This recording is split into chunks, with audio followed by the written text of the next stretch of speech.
है कराची में बारिश, पता नहीं अल्लाह का रहमत है या ज़हमत है। अपने गुनाहों से तौबा करो, अल्लाह को याद करो।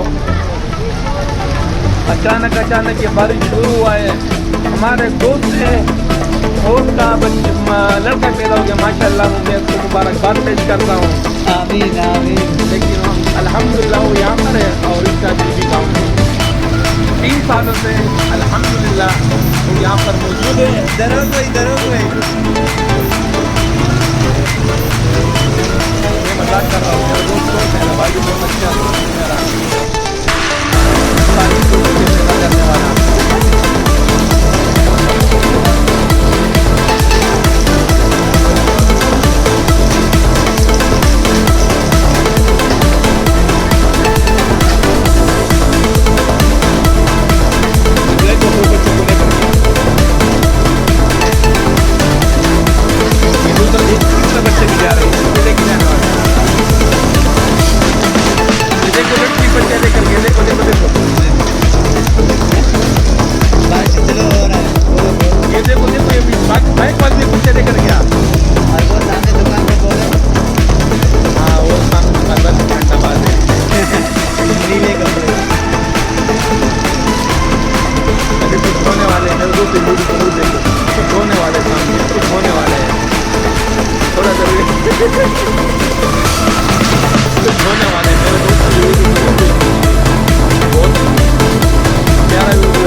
हालात बहुत खराब है।